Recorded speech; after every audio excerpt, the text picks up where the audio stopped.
Dude, I was talking to my buddy the other day, like, what they would have to do to get me to stop watching. You know, like, you love football. You watch football. The commissioner could literally punt a baby across his office with his wingtips on. I'm still going to watch on Sunday. I don't condone the man's actions, but it's football. They literally blame guys that she was a serial killer. Yeah. You know what I mean? Like when you saw the Jeffrey Dahmer movie, it wasn't like, somebody shoved a tuna fish sandwich up my ass and I confused people with food, so they didn't make like a big excuse for him. You know? She was a psycho killing people and she should have died. But I'm like watching it feeling guilt. Do they ever take responsibility for their act? Didn't she, for the first 5 years, have like midgets who wanted to bang their mailman's boyfriend? And she didn't want to do it. But she stood on the heads of those little people for 5 years until she got, and then she's sitting there across from this guy like, so how could you know exactly what he's doing. It's the stupidest thing I've ever seen. I don't like how they interview the coaches, too, when they go to the in the halftime. Yeah. As they're running off. They shouldn't have to talk to somebody in like a ski parker. You're not even in football. Yeah. Did you even play to the high school level? No, probably not. You took journalism. Yeah. Get out of here. What about... Yeah, it's a bunch of nerds interrupting people who know what they're doing. Get out of here. Yeah. Get your seat, and you'd sit there, and they're about ready to close the door, and you'd have that empty seat next to you, like the poor man's first class. You're like, oh, shit, I'll bring the armrest up. I can actually be great. And then all of a sudden, some fat bastard gets on the front, and you're like, no. You're literally, you're like Quint at the end of Jaws, like sliding down the bar. Right? Worried about this environmental stuff. You really are worried about it. I am and I'm not. I just also feel like, you know, it'd probably be a good thing if most of us died. You know what I mean? It would be. We had all these waffles, eggs, bacon, this whole layout. My brother was looking at half-eaten cube steaks. So he looked at my mom. He goes, Mom, can I have a waffle? She goes, no, that is your breakfast. And he goes, oh, Mom, I hate you. And my dad, without looking up, took a full glass of milk and threw it in his face.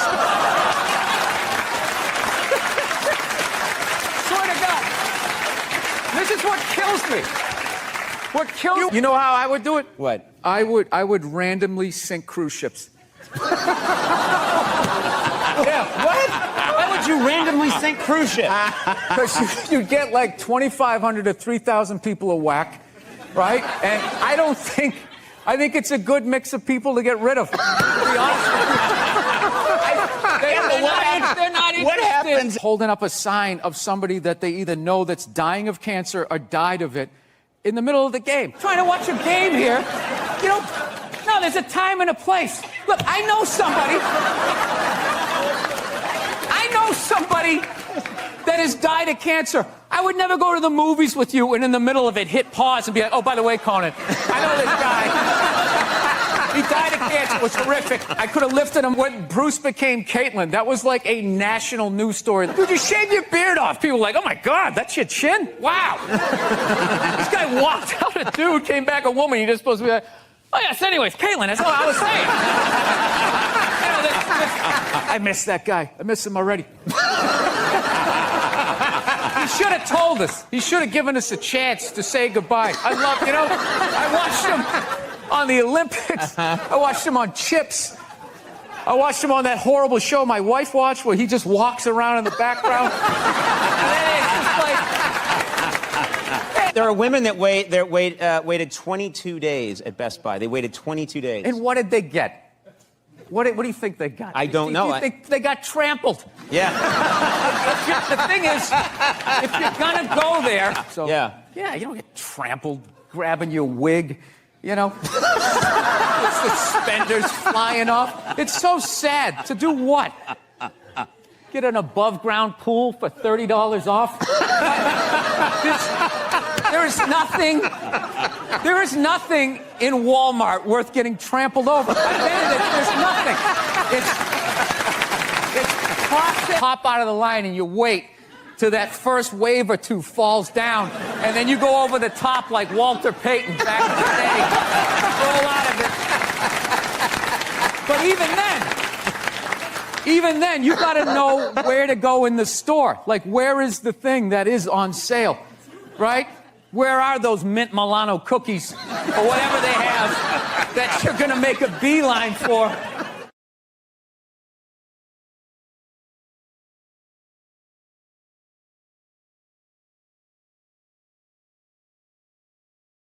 Ten episodes are available to binge watch. Bill Burr, welcome to Good Day New York. How are you? Thank you for having me. Well, the show is so funny. I'm just, is it based on your real life, or is it, you know? Yeah, no, it's definitely based on my life, but it's, Frank is the character that I play. He's an amalgam of kind of everybody's dad in the writer's room, and he's an old school dad. Like, when I was a kid, you were, like, afraid of your dad. Like, he pulled in the driveway, he'd come in the front door, we'd all run out the back door. Right, wait till your father comes home, yes, right? Yes, absolutely. So it's more of that era.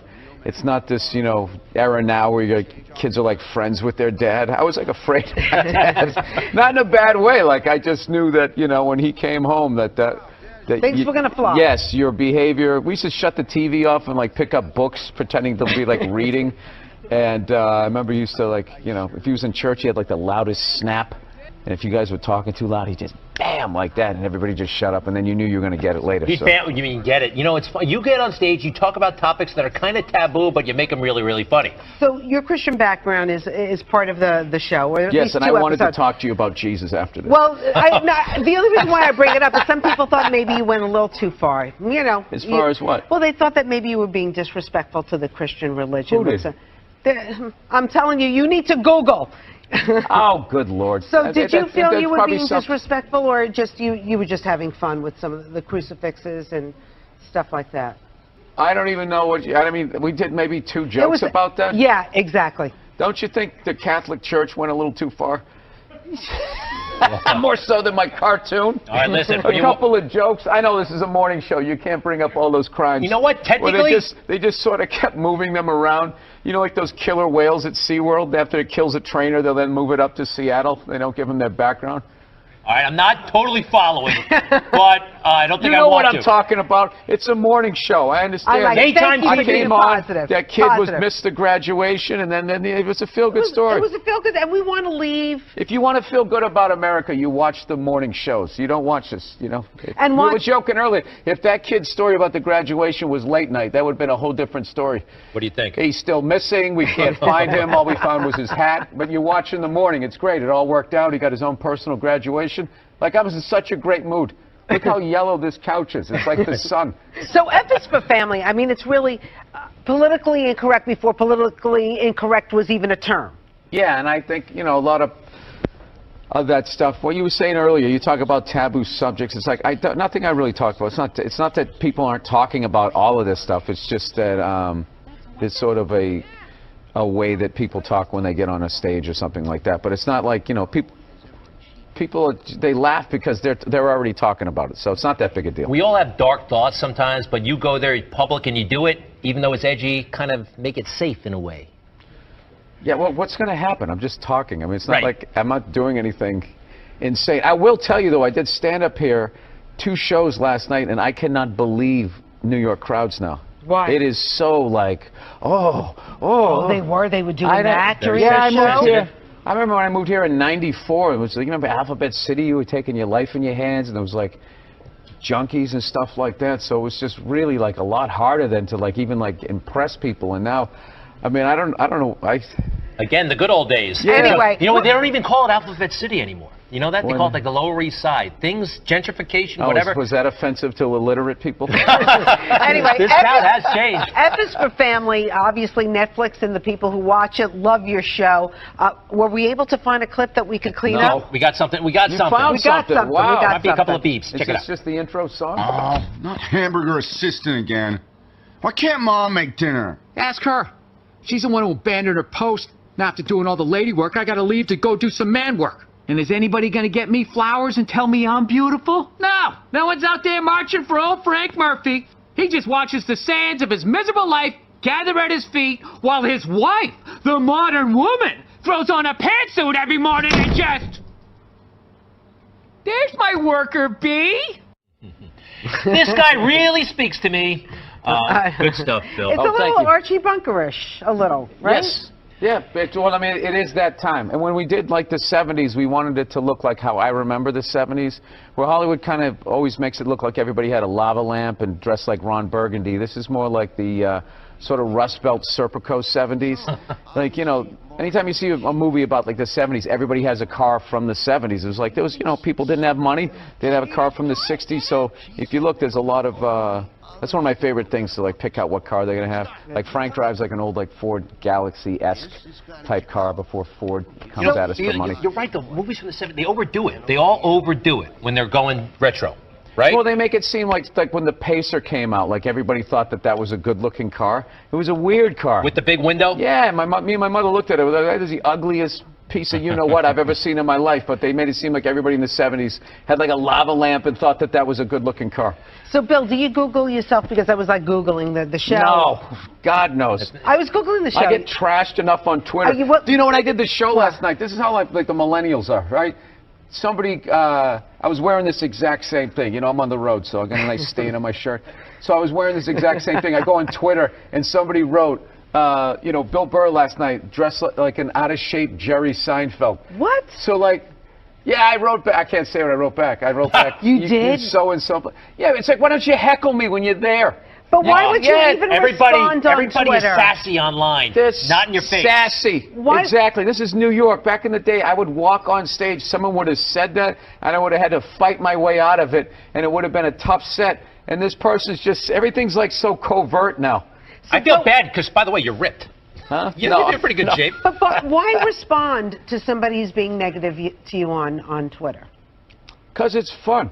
I like going back and forth, and then you can usually... Well, this is my deal. If you actually have a picture of yourself, then I'll go back and forth. But if you just have, like, the little egg thing there, like those, you know, 2 followers, then those people, it's like, you just came up with an account or whatever, or you just go around trash people. To me, that's like a cowardly thing. But, like, you know, if I can see you, you know, and you're out of shape, or maybe you're ugly or something like that, I'll go right for it. I'll get real childish.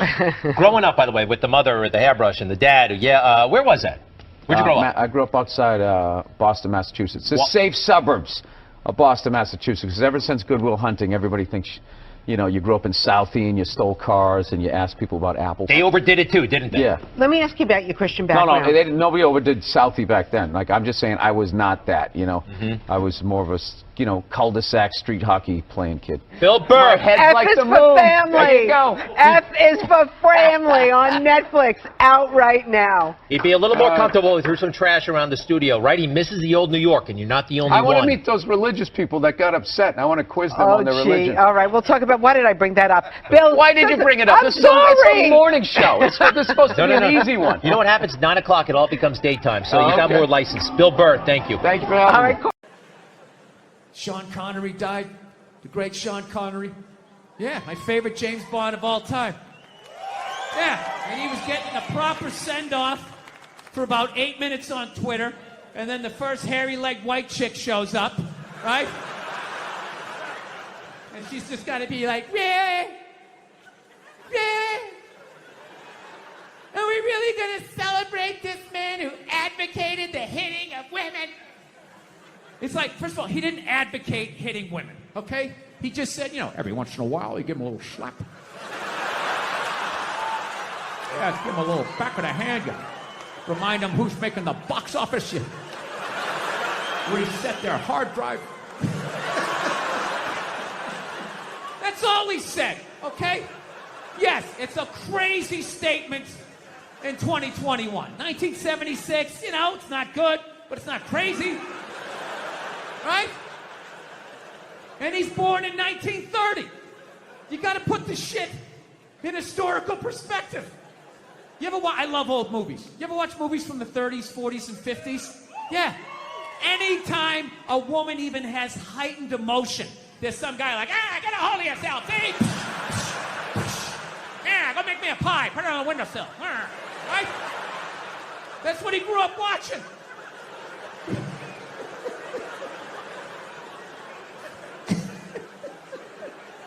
I grew up in the 70s. I thought being a truck driver was a cool thing. You know, you had a monkey for a friend.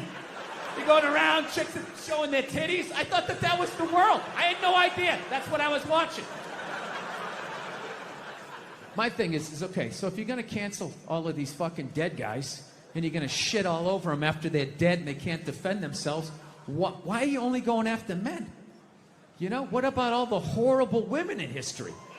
You can't just go after the men. That would be sexist. And this is what they don't want. You know? I mean, what about Coco Chanel? Great example. Coco Chanel, widely considered a feminist icon. She started her own purse factory, right?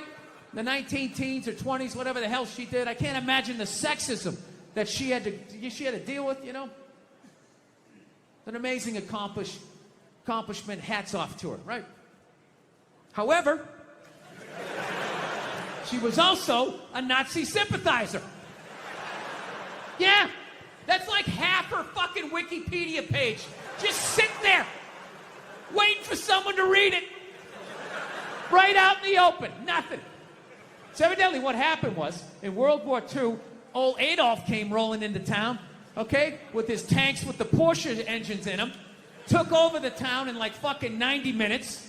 She freaked out. She closes up her shop, right? Figured out where all the head Nazis were staying, what hotel. She moved in there, and she started a relationship with one of the Nazis. Yeah, she started fucking a Nazi. You ever see those Holocaust videos? Huh, with those piles of kid shoes? Yeah, she was sucking the dick that did that.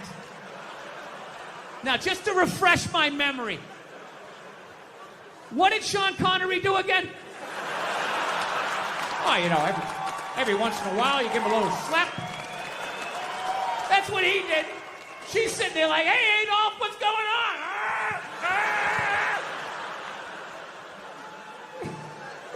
She so sold out her own country, she had to flee it at the end of the war. And I have no idea how many dicks she had to suck to get back in it. But I'll tell you, despite all of that, I still don't judge her. I don't. Because I've never been in that situation. You know, I've never been in a country where all of a sudden the most powerful army the world has ever seen comes in and takes it over in a couple hours. She must have been terrified, right? And she's a woman. You know, she's into fashion. They show up with those Hugo Boss uniforms. You know, her knees buckle a little bit. Things start getting ugly. People are getting shot in the street. She's freaking out. You know. And she's a woman. And women know, push comes to shove, when you get your back against the wall, no matter how bad it gets, they always have the option of fucking their way out of a situation. They always got that card they can play, right? All women know this. All women know this. Men don't realize this till they go to prison. But women learn this early on. She had the option, and she took it. I can't get mad at her for that, you know? So she's dead and gone. I think she's up there in heaven. I think she made it. She's up there with Sean Connery. Every once in a while, they have a disagreement. He gives a little slap, you know? She doesn't care. Once you shit on a Nazi's chest, I mean, a little backhand's not going to freak you out. Jesus can't say anything. He got a hooker, right? Everybody's got a little something they did.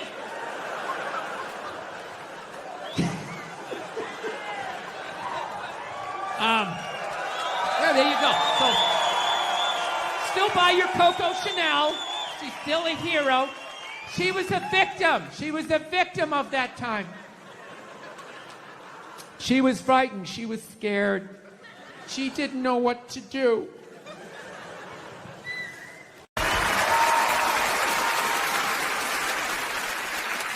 All right, you guys have been a great crowd. I appreciate you sitting here with us. We're going to bring out the next act. You guys ready? Good.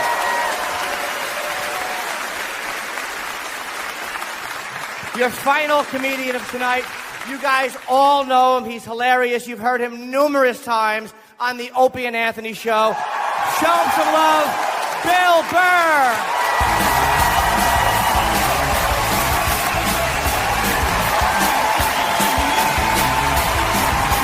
All right, thank you.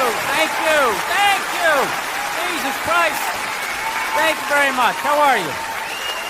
Thank you. Yes, thank you very much. I'm becoming a psycho. I realize that about myself. I am. I watch conspiracy theory and like slap fights till like 2 a.m. on YouTube, you know? Yeah, I start like piecing shit together. I'm becoming that guy. I'm like that guy, you know, you sit there, you're sitting there drinking in a bar and all, you know, some guy's cool, you're talking about the game, then all of a sudden he's just like, you know, there's no gold behind our currency. You realize that? You're like, oh yeah, that's great. Pick up your drink, just fucking walk away. Oh, that's what I'm becoming. Totally into conspiracy. That's why I think Barack Obama is going to win the election. I think they're going to let him win. Because they're in the process of bankrupting this country, and I think that they need a black guy to blame it on. Yeah, that's what's going to happen. Dude, it'll totally feed into the rednecks. They'll be like, you see what happened? Dude, he's only half black. Well, that's the half that did it. That's what happened. I bet the white half was saying. That's what, you know, see, I'm just fucking losing people. I am. I just look at TV and nothing makes sense to me. I'm sick of them telling me shit is shocking that it's completely obvious. Crocodile hunter dies. Oh, can you fucking... Yes, I can totally believe it. It's why I watched the show. I watched it every week because I knew eventually he was going to fucking die, and I wanted to see it. Right?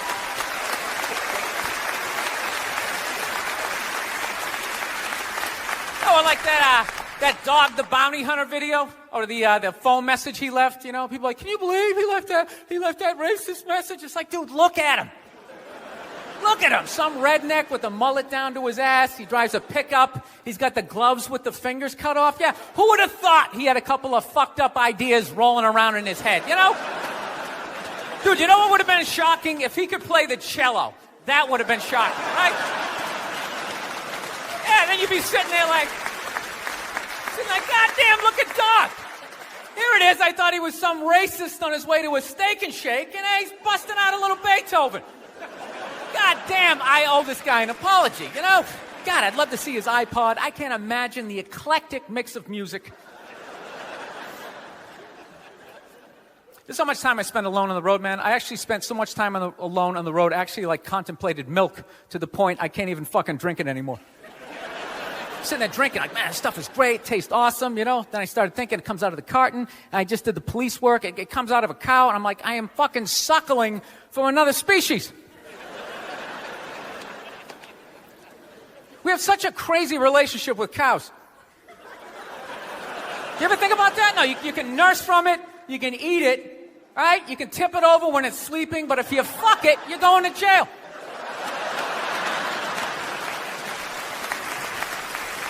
All right, I'm thinking about getting a dog, everybody. I am. No, I'm at the point. Nothing alive is dependent on me. I gotta get out of this tailspin, man. So I'm thinking about getting a dog. My girlfriend wants me to like adopt a dog. She's like, you want to adopt a dog? We should rescue one. You want to do that? I'm like, no, I don't. She's like, why not? I go, because I think a lot of those dogs, they're a little fucked in the head. Yeah, how do you think they ended up down there? It's like, dude, that's not a pet store. That's like doggy death row, all right? Why don't we just go to a prison and like adopt an inmate on the off chance that maybe they didn't commit the crime, you know, just roll the dice? Dude, fuck that. I want a brand new 2008 Bulldog, all right? I don't want some like 1995, half a Labrador. It's got part of its ear chewed off, you know? Every time I go to use the toaster, it starts freaking out. You know, because his last owner hung him from the ceiling fan every time the Jets didn't cover the over, you know? Dude, that is an animal. That thing could kill you. If a squirrel wanted to fuck me up, if it just started running at me, by the time I processed, like, is that a rat? Is that mechanical? By the time I figured it out, it would have ran up my leg and just taken chunks out of my ear. Then I got to tell that story for the rest of my life, sitting in a bar. Dude, what happened to you? A fucking squirrel, right? Never get laid again. That's what I'm saying, right? I get one of those crazy dogs, get up at like 3 a.m. to take a leak. Right, I'm shuffling to the bathroom, and that's the exact moment his previous owner used to come home shit-faced and beat the crap out of the dog, right? I got no clue. I'm just, sitting there shuffling to the bathroom. Meanwhile, the dog's getting all amped up, like, fuck this shit, man. I promised myself I wouldn't let this happen again, all right? It's time to man up, man up. Ah! It's flying at me. Takes a big chunk out of my neck. Then what? I'm laying on the ground bleeding. What are they going to do with the dog? They're going to take him right back down to the prison like some repeat offender, have like shackles on him and stuff. He's just sitting there hopping back in. We knew you'd be back. Yeah, go fuck yourself. Get me a milk bone, you know? Wheel him in like Hannibal Lecter with like that lampshade around his neck.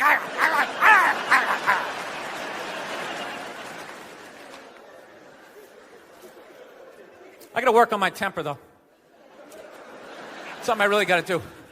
I let like the thoughts just spin away, you know? I was on a plane the other day. I actually had the urge to elbow an old lady in the face. It was like compelling. It was unbelievable. You know, when you go to get off a plane, there's like rules when you go to get off the plane, all right? It goes row by row by row. And this lady was all like, ooh, I'm 90. I get to cut everybody, right? So I'm competitive. I start fucking boxing her out, right? Start bringing down like the overhead luggage, you know? So she just starts like waddling around me. And all of a sudden I just feel my elbow like, dude, you're going to take this shit? This is ridiculous, man. The whole half of the plane is watching it. Come on, man. Come on, man. Dude, we got a wide open shot. Just real light. Poof. You don't got to hit it that hard. And then you can play it off. I'm literally talking to my elbow like, dude, come on, man. We can't do this shit, all right? This chick's like 95 years old. We can't do it. I thought I had my body under control, and she got like to right about there, and then I felt my foot like, dude, we could still trip her. Still trip her. Just throwing that out there. All right, I'm out of time. You guys were awesome. Thank you so much. Thank you very much. Thank you.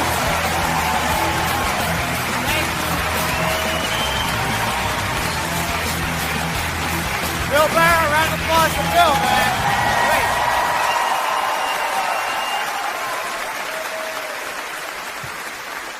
Did you have a nice time tonight? Thank you guys, and I really mean that for supporting this show. Let me thank you so much for being a part of it and providing the theme song. I love you. Anytime. Thank you guys very much. We'll see you again. I appreciate it.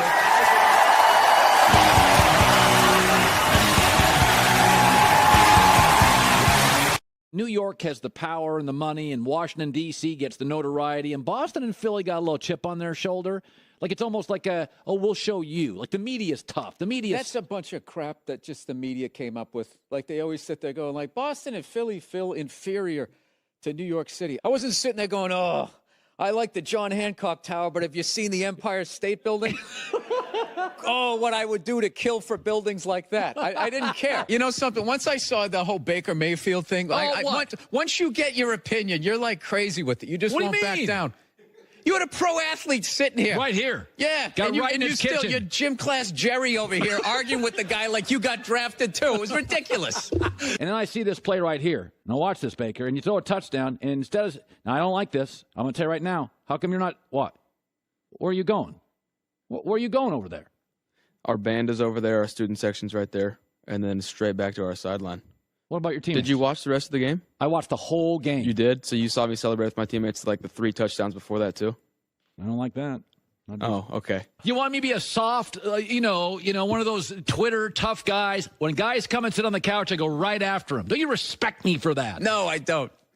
Your big dumb desk hiding behind your microphone. I respect you for keeping it real, Colin. Yeah, I kept it 100. What about when you call somebody out and then have them in front of you? That's punk. Can't do that. But then you can actually just admit that you're wrong when the guy's delivering, because now he's delivering, he's still trashing. Well, yeah, he's not admitting that he's wrong. That's what I'm saying. Guy, Tom left Belichick, and there was this sense that Belichick wore his ass out. He was exhausted from it.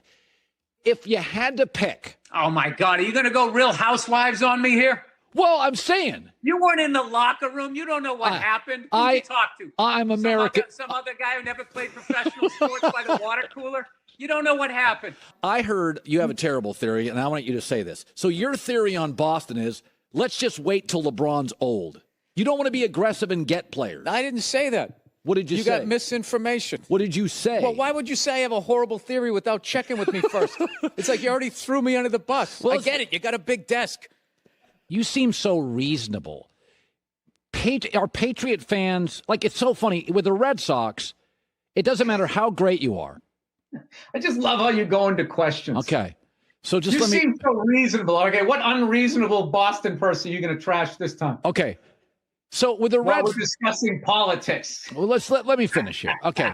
When the Red Sox, no matter how great you are. What do you think we do there? You're in your comedy prime right now.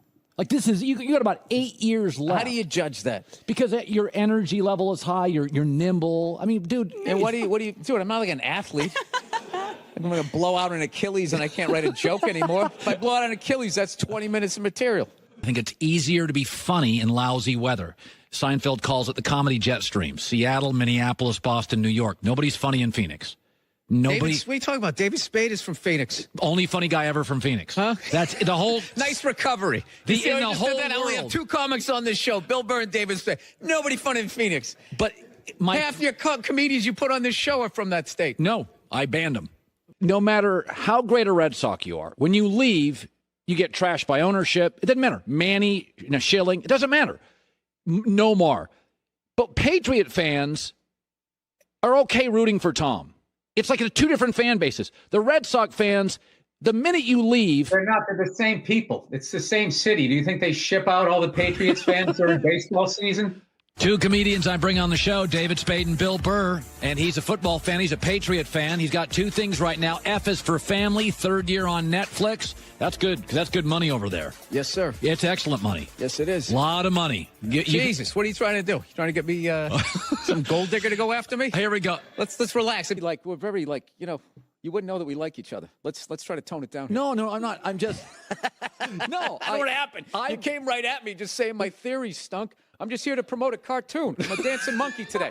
I'm trying to be a good guy. I want people to like me and watch the show here, and you're coming at me. I don't know anything about hoop. I'm a 5'10" white guy. And then you're also on The Front Runner, which starring you and Hugh Jackman. You're a comedian who can act, which is amazing, because I think acting's hard, and you act. Are you a good actor? There's a lot of comedians. Robin Williams won an Oscar. Eddie Murphy. I mean, there's a lot of Martin Lawrence.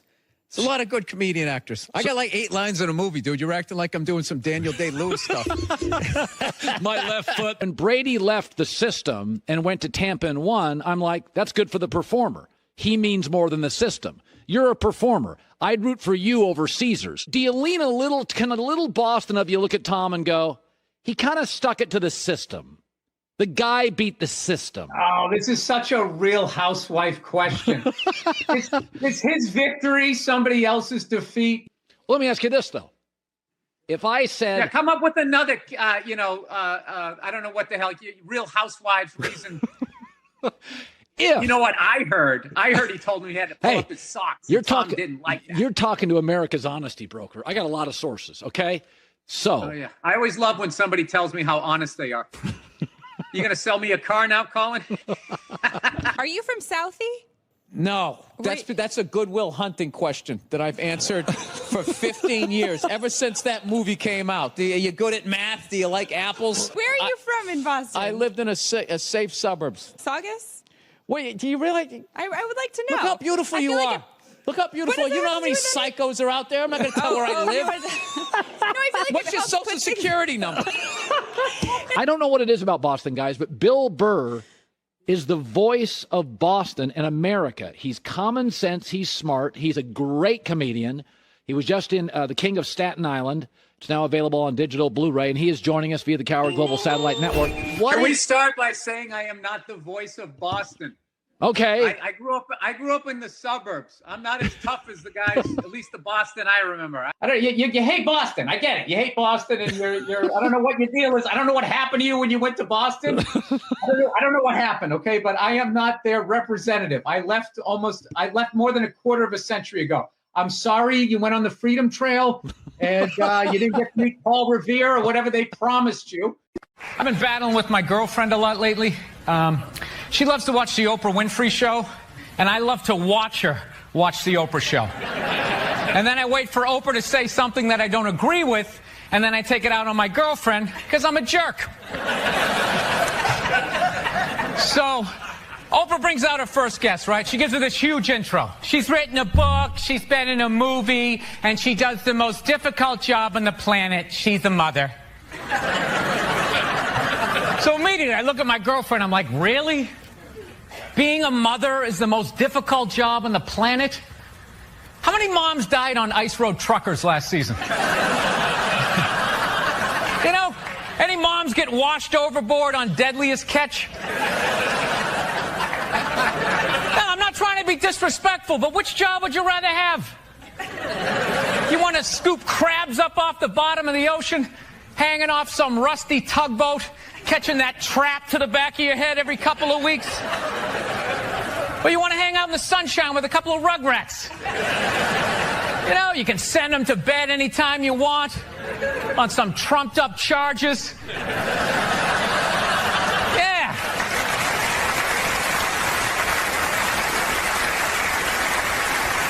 Trumped-up charges, yeah, because you want to have a drink and watch The Price is Right. I don't know, maybe I'm wrong. No, maybe it is. Maybe it is the most difficult job. I mean, I thought roofing in the middle of July as a redhead. You know, I thought that was a difficult job. But evidently, these mothers, they're bending over at the waist, putting DVDs into DVD players. I don't know how they do it. How do they do it? Oh, the way they push that stroller with the round wheels. Yeah, and the baby in there. It's the most difficult job on the planet. Going to war pinned down by a sniper. What a joke. It's a joke. You ever burp a baby and forget to put that towel up there? Oh, there's another shirt you gotta wash, right? Oh yeah, lift with your knees and put it in that machine that does it for you. People, any job you can do in your pajamas is not difficult. Sure, it's draining, but come on, man. Being a stay-at-home mom, that's like my dream job. No boss, no time card, no taxes. You're off the grid. Hanging out all day, making grilled cheese sandwiches. Giving a puppet show, you dress like a dragon. Then some other adult comes home and gives you money. Yeah.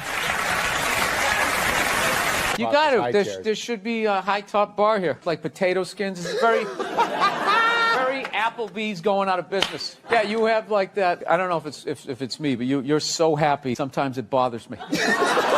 Like I get actually anxiety around people as happy as you. It's like I can't hit the ball back, dude. I can't sustain you coming to the net with your happiness.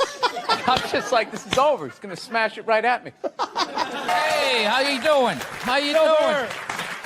Can these people see us as they walk by? I think it's tinted, but yeah, they can kind of be weird, huh? It's like on the GoodDay show, you know. Crouch a little so they can't see us. Yeah, those sad people who show up to the GoodDay show at like 5 in the morning, just stand there. Signs. Yeah, hoping Ethel sees them. Like from Kansas all the time. Yeah. Bill, thanks so much for being here. I love this show. You're one of my favorite comedians. I'm excited to talk to you. Well, I'm excited to be here. These chairs are horrific. This is designed for like, I don't know what age. It's not like 6 to 8, like when you're 11. This is like the perfect size. It's not quite adult size. It's not kid size. I already slouch. It's going to be a bad interview, dude, and I'm blaming the chair. I slouch or go down like this or All right. Cross the legs. Bill, are you the head writer on the show, or how do you work in the writer's room on the show? Because you write your stand-up specials, you know, obviously you're a writer, but you've never really written on a sitcom before. If you go through your credits, you hadn't really been on a show before. Why'd you have to bring that up? Just right out of the gate, he goes negative. Never really saw you write on anything before, Bill. There was all these other nice things on your IMDb page I could have brought up, but I noticed this one glaring thing that you've never done. And right out of the gate, was it because I made fun of the chairs? I'm sorry. No, I'm not the head writer. Mike Price, the great Mike Price. I have to say that he beats me in the writer's room. The great Mike Price from The Simpsons. He's the head guy, and I'm one of 10 in there, pitching jokes and that type of stuff. So, yeah, that's what I do in there. Were you nervous I'll be sure to have that on my IMDb page for the next time. No, I love the show, and I was wondering if you were nervous getting in there with a group of writers, since you've been sort of the lone writer of all of your work for so long. Oh, no, by no means did I want to do this by myself. I mean, you need all of that help. Like, I had an idea to do something like this on my website, just do little 5-minute vignettes, because I used to tell family stories when I first started out doing stand-up, and everybody laughed when I was the young comic. And then as I became the older comic, you know, and the helicopter kids came in, and everything was labeled, and people wore helmets when they rode bicycles, and everything was considered bullying. those same stories didn't get laughs anymore. Everybody was sort of groaning like, oh, you know. I'd be like, no, this was funny. I deserve to get beaten for that.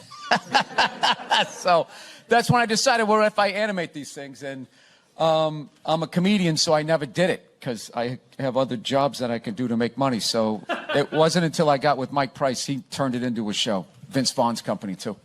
And what was your initial, I mean, so was this the idea that you initially had going into it, that it would look like this? No, I had no idea what it was going to look like.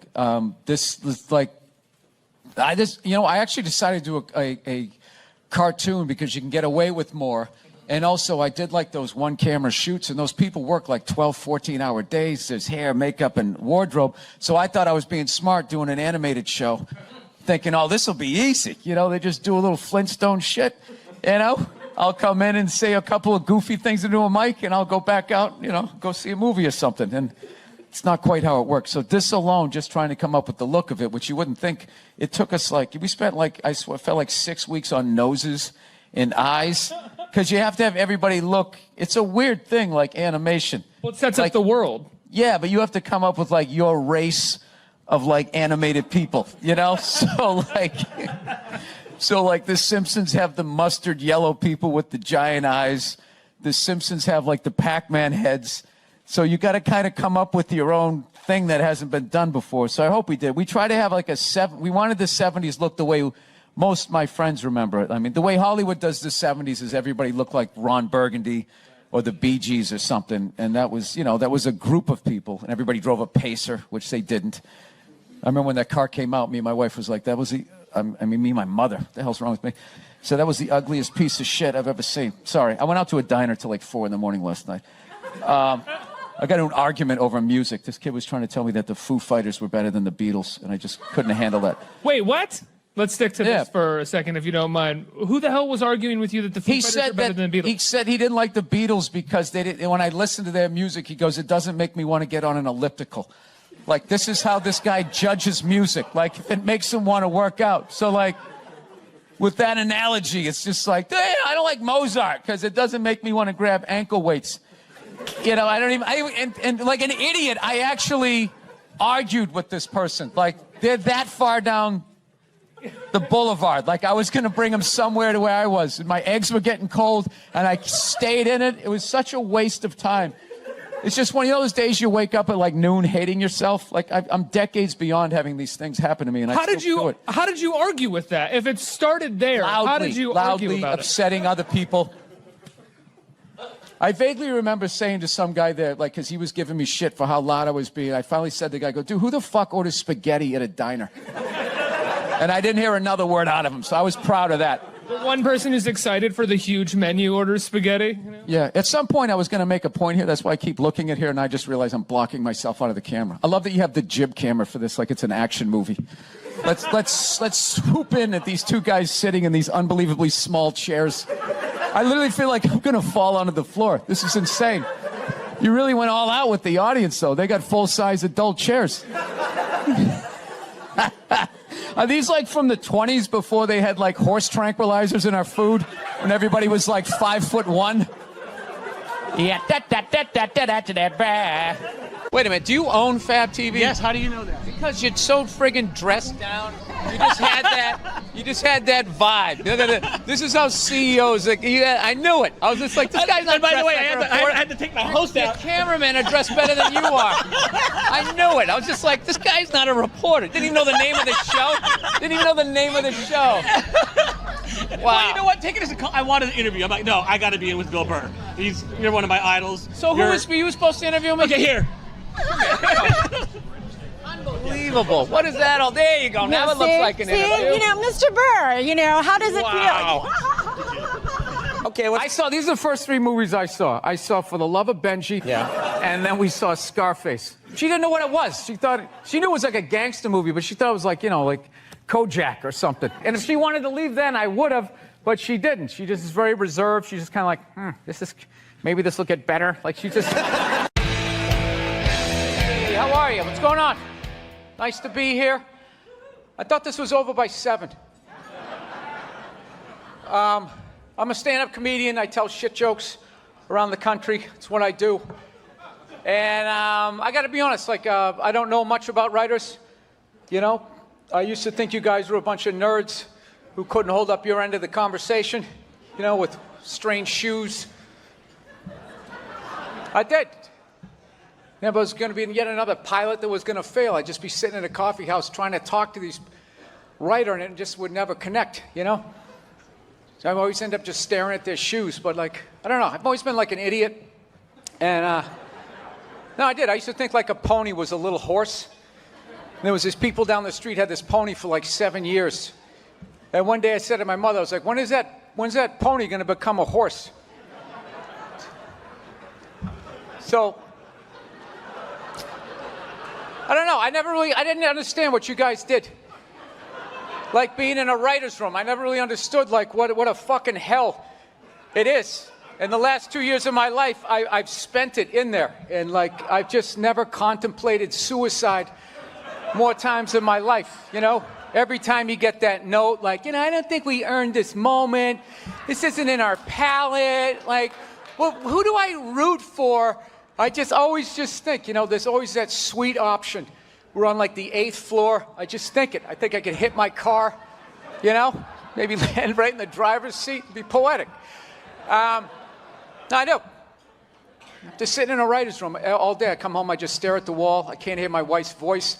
My drinking is off the rails. And I just want to say to all you guys, I really respect now what the hell it is you guys do, because it is, without a doubt, the toughest job out here. So thank you for writing shit for me to say.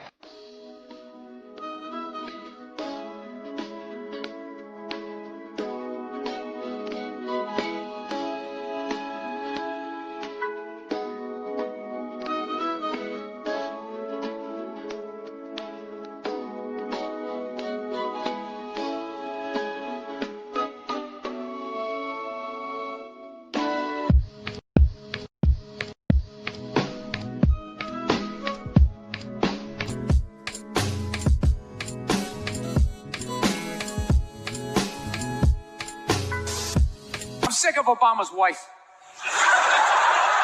Yeah.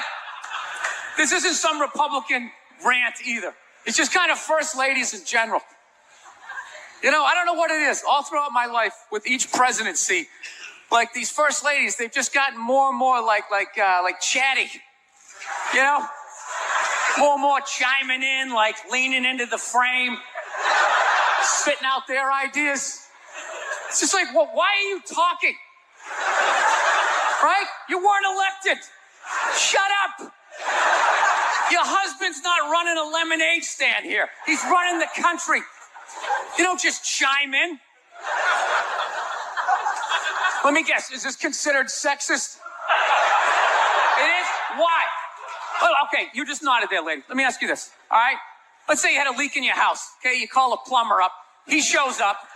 And he goes, yeah, I think the leak's coming from the upstairs bathroom. We need to shut it up, blah, blah. Then all of a sudden his wife walks in, who isn't a plumber. And then goes, hey, you know, I actually think it's kind of pretty high. Wouldn't you be like, with all due respect, shut the up. I need a plumber in this moment. I'll extend an olive branch here. All right, at some point, there's going to be the first female president, right? Exactly. Which means at that moment, you're going to have the first male first lady, right? And when that happens, that dude needs to shut his trap. I don't want to hear a word out of him. I want to hear from the president. You, sir, go do some first lady stuff, all right? Go get yourself some gloves that go up to your elbows. Smile and nod during speeches. Go put your own flair, redecorating the White House, right? Which leads you to Michelle Obama, right? Now she's sitting there holding up those hashtags. Remember that hashtag, bring back our girls? Remember that? It's like, it blew my mind. It's like, why are you showing me that? I'm a stand-up comedian. Like, what am I going to do to get those girls back? Why don't you look across the dinner table? It's like, you see that guy? That is the leader of the free world. Tell him to pick up the phone, call some Navy SEALs and solve it. What am I going to do? Show up with a sharpened mic stand? Michelle said to bring him back. Oh, it's unreal.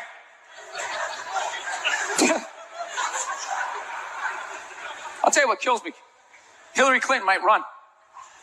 She might run. That blows my mind. I mean, how she became a senator.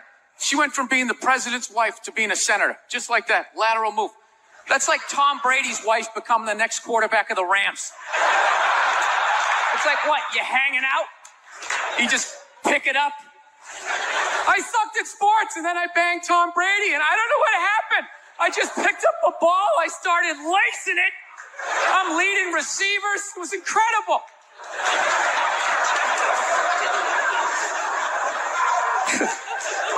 I knew it was going to be like this.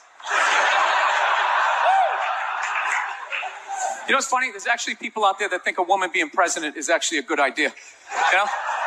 Can you believe that? See what they do? That'll do something. That'll change things. How? How the is that going to change anything? Do you know what the president makes a year? The president makes $400,000 a year. That's it. He's trying to keep billionaires in line, making $400,000 a year. That's all he makes. He makes less than some people blogging on the internet. The president should have you money, right? He shouldn't be sitting there with his pockets turned and saying, I need your help to give me the job, right? What do you guys all donate to the campaign? Is that what it is?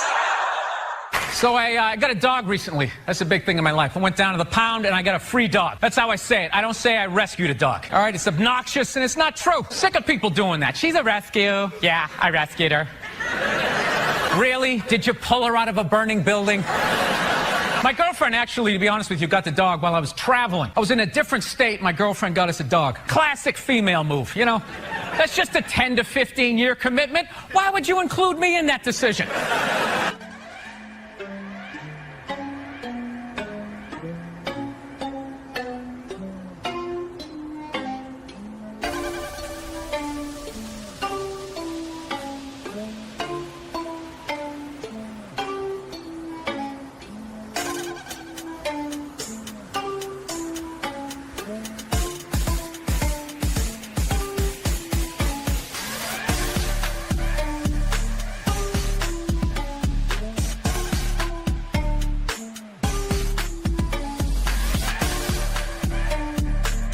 Do this because I don't want to have a job. I just like being able to fuck. Like, you know what I love about this interview right now? There's zero preparation. I don't have to do shit. I was watching the fucking Jets-Miami game last night. I had a couple of beers, hanging out with my dog. I had a great fucking time. There was no like, oh, I got this big meeting tomorrow. I got to hit my PowerPoints, graph how comedy exists. There's none of that. I just show up. I might have been the worst comic in the history. Like, first of all, I would get on stage. I was so nervous. I'd take the mic out of the mic stand, and I would immediately just start pacing. Like a panther. And it had like a nervous panther who got declawed and defanged. Yeah. And I was just walking back and forth, and my movement had nothing to do with what I was talking about. I can't even believe I got any laughs. I would just be like, yeah, so I was growing up, and my dad was crazy, and it was just like, it was like that thing, you know, the old carnival game where you try to shoot the duck. Actually, Nerd Jesus died in the last year, right? Steve Jobs. Yeah, he died, right? I know, a lot of nerds here tonight. I know, you're sad. I didn't get it. I didn't get the big deal they made about that guy. When he died, they were like, he changed the world. That was insane. He changed the world. The world was one way, and then Steve Jobs came, and it was another. What did he do? Somebody, for the love of God, what the fuck did that guy do? What did he do? He told other people what to invent? I want my entire music collection in that phone. Get on it! Right? And then these poor, nameless, faceless scientists got to go in a back room and figure it out. How the fuck are we going to get all of this into this? I mean, what year does this guy think this is? This is crazy. This is like Buck Rogers. Dude, my kid has a birthday in like 11 months. Steve Jobs just walking by. I don't hear any thinking going on in there. Just strutting around the office, eating some pretentious fruit like a pear. Right? Just throwing out ideas. There's another one. There's another one I just came up with on the way to work. I was reading a magazine the other day, turning pages, you know? I like to turn pages on a screen that aren't even there. Yeah, wrap your fucking heads around that, guys. See you in 8 years. Where you going, Michael? Big, little, get on it. Right? And all these people slave away to make his vision come true. And then they have the big nerd fest, right? Down there, Comic-Con, and all their nerd mecca. They're all showing up with their Acne and their Hulk shirts, limping into the arena, right? Does Steve Jobs go out with a whole chorus line of scientists? No, he goes out there by himself. Sneakers and no belt, like it was no biggie, right?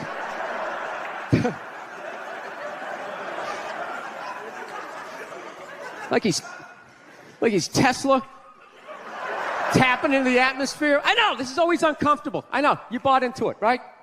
That whole advertising, the way they aligned themselves with some of the greatest people of all time. Jesus, Gandhi, me! Remember that? Muhammad Ali, John Lennon, this guy! How the fuck was that dude like any of them? Gandhi didn't have a sweatshop. Nah, he didn't have people leaping to their deaths only to catch a net and get ricocheted back through the window to have to put together yet another iPad. John Lennon didn't have children in his basement pressing those fucking albums. I know. New phone can't fit the old charger. This is your hero? This is the guy? This is what all the silence is about? New phone can't fit the old charger, so then you gotta throw it out, ends up in the ocean around some octopus's neck. Do you realize how much sea life is ecstatic that that man is no longer walking the earth? That's where it all ends up, you know. Doesn't go in a landfill, ends up in the ocean. You realize that? I hate people who say I don't pollute. I don't pollute. Yeah, you do. You use shit and you throw it out. Well, you think because you put it in like a basket, it just poof, disappears? Everything you ever used is somewhere. You ever think about that? Remember that flannel shirt you bought back in the day when you got into Pearl Jam? That's out there somewhere. Probably on some porpoise's face. He's trying to get it off. Stupid little flippers. All the fads. You remember rollerblading? Remember that? Everybody had them. We set up cones. We did little tricks, right? One little homophobic joke killed that entire fad. What's the hardest thing about rollerblading? Telling your parents you're gay. Full-grown adults. Dude, I'm not gay. I don't have the cooties. These mean I suck dick. And they just threw them out. They end up in the ocean. They're made out of plastic. They can't biodegrade. They just break down to little cubes. Fish are breathing them in. 6 months later, you're going out, you're getting sushi, you think you're being healthy, you're eating your old rollerblades. When did you start shaving your head? It looks good. When did I start shaving? Well, I shaved it. I had my first special. I had it shaved. Really? I didn't. Yeah. When I saw you in New York for the Patrice I'm glad thing. you liked it. I see you losing the roof there in the back. Yeah, You'll be right there with me. I'll be there We'll do a buddy cop show. Exactly. Right? Two balding old guys. Exactly. Going after some hairy criminal. I'm not a big fan of Steve Jobs, personally. What are you talking about? I don't know. I just don't understand what the big deal was with that guy. I don't get it. He's like Edison. I don't know. He invented all this stuff that everybody. What are you talking about? Did he? Did he sit down and I'm going to invent the iPhone and just sat there soldering, possibly welding, right? Didn't he have a crew of guys helping him out? Sure, maybe he did. So why, when he went to those nerd fests, didn't he have like a chorus of scientists behind him who helped him out too? He walked out like he was Tesla, like tapping into electricity. I'm not with you. I think he just kind of told people what to invent. Like he just kind of came in I want my whole music collection in that phone. Get on it! And then all these nameless, faceless guys. Yeah. Made it happen. Yeah. And then they have the big nerd concert, and he goes out there by himself. No belt, sneakers on. I just didn't buy it. When you took it out on Philly, because they were a bad crowd, Oh, yeah. Your famous rant, which you've since said you like Philadelphia, and that wasn't the issue. You were just giving... People in Philly don't even remember. Basically, if you haven't seen it, I was doing a show for the Opie and Anthony radio program, and they had this show called The Traveling Virus, and we were doing these, like, 10,000 seaters, and we went to Philly, and they're notorious for booing people, and they booed the first guy off stage, and I went on, like, 3 hours after that. So by the time I got up there, it was a complete shit show. And... I don't know. They started booing, and I snapped and decided I wasn't going to leave, and I just attacked everything that they loved. Can women be funny? Yeah, of course. Will you guys just fucking grow up and just sit down and write your own horse shit and come up with it? Start your own fucking show. Have your own award show. Quit waiting around for other people to do shit for you. That's the fucking problem. If you guys had your own big club and I was standing outside of it, you'd never fucking let me in. I'd start my own shit. You guys got to start your own shit. You got brains in there, right? Yes, absolutely. So write your own shit and quit your fucking whining. We're all eating a giant shit sandwich out here. Nobody cares. I don't care.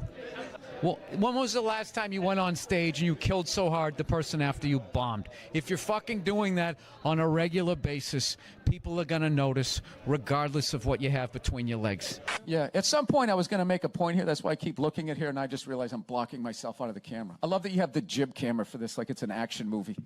Let's swoop in at these two guys sitting in these unbelievably small chairs. I literally feel like I'm going to fall onto the floor. This is insane. You really went all out with the audience, though. They got full-size adult chairs.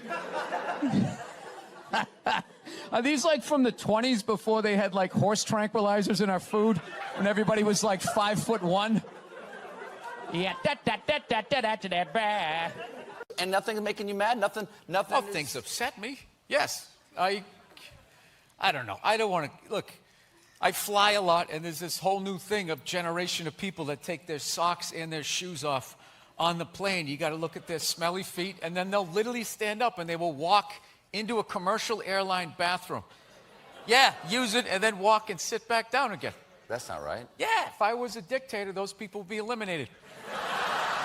I love this dude texting for the entire interview. It's just trying to keep the attentions on millennials. It's like impossible. Look at him. He's already got the chains. He's probably got his own record label. He's like making deals as we speak. He's got championship rings on. I don't know what you're doing, dude, but I want your life, man. You're crushing it. So are you in the process? I cannot get comfortable in this fucking chair. This is just like one of the worst things. This should be like in a museum, is like the prototype. This is what... This was the awful level of comfort. We went from a log to this, and then eventually they got cushions. It's another guy looking at his phone. I swear to God. Dude, the day Jesus comes back, if he ever does, if he's even a real person, like 90% of people are going to miss it. They're going to walk right. He's going to be walking on water, and they're immediately walking by him.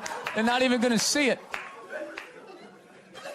Oh, yeah, and there's a drop-off in fame for Jesus at that point. Everyone was paying attention. Now no one gives a shit. Oh, there we go. No, but now this is like the ego one. Now I'm going to be sitting above you. Yeah, you got to come with two. It's fine. It's fine. Sir, the one comedy through line that's working here is me shitting on this chair. Why would you take that from me? You're just totally going against the grain. I understand it. But you got on camera, so I think you get paid, even though this is online. You see, Sugar Shea Mosley, one of the greatest boxers of all time, he's losing his championship belt in a divorce. Losing, yeah. It's like you're trying to break a man. Why does she want those? Right? Break a man. They go with their shoes. You know? No, and I love how when you get a divorce, all of a sudden it costs like 50 grand a month to give a kid Fruit Loops. Right? These guys, I'm telling you, there is an epidemic of gold-digging whores in this country, and it is just not being addressed. We recently got a pit bull, which I know a lot of people don't like because they ate a couple of kids. I understand. They're great dogs, unless you're a bad owner. If you're a psycho, which I am, you can mess them up. I didn't realize that dogs feed off your vibes. No. Like if you're cool, if you're chill, they're chilling. If you're sleeping, they're sleeping. But if you're a psycho like me and you're watching the game on TV and you're screaming at the ref like, you gotta be shitting me! I didn't realize the dog was in the corner being like, yeah, you gotta be shit. Being a mother is the hardest job out there. Most difficult job in the... Oprah said that. Oprah said that, yeah. Has your opinion on that phrase changed at all since you've had a kid? No. It's not the most difficult job on the planet. It just isn't.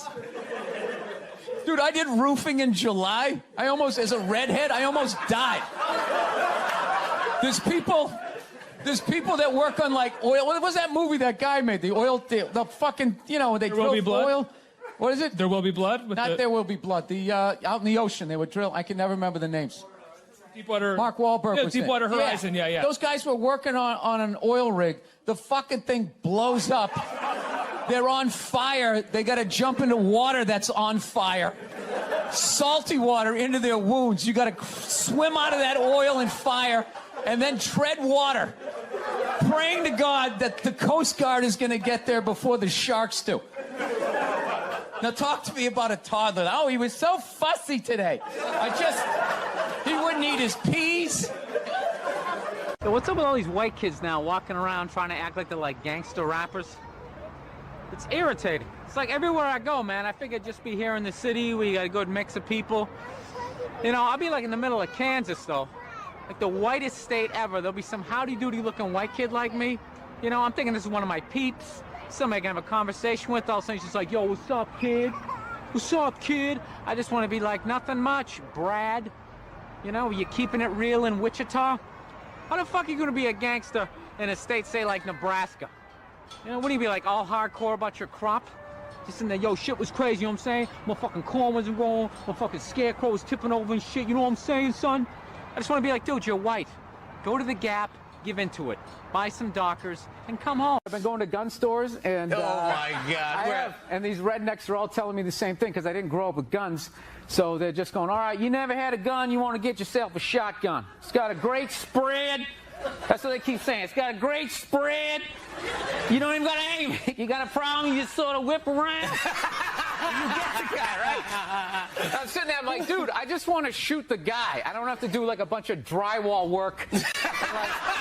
Reframe my diploma. Listen again. Why can't Mom make dinner? Ask her. She's the one who abandoned her post. Now after doing all the lady work, I gotta leave to go do some man work. And is anybody gonna get me flowers and tell me I'm beautiful? No. No one's out there marching for old Frank Murphy. He just watches the sands of his miserable life gather at his feet while his wife, the modern woman, throws on a pantsuit every morning and just... There's my worker bee. What is your go-to dance move when challenged? Waiting for the director to say cut. That was my go-to dance. Well, I'll tell you, when I saw my kid, it wasn't, I didn't have like, everyone was like, you're going to burst down crying, you're going to blah, blah, blah. I was like scared of it. Like I was just sitting there like, hey, yeah, buddy, like I didn't want to touch it. And then like afterwards, they give it to me and I'm hanging with her for the first time and I'm feeling nothing.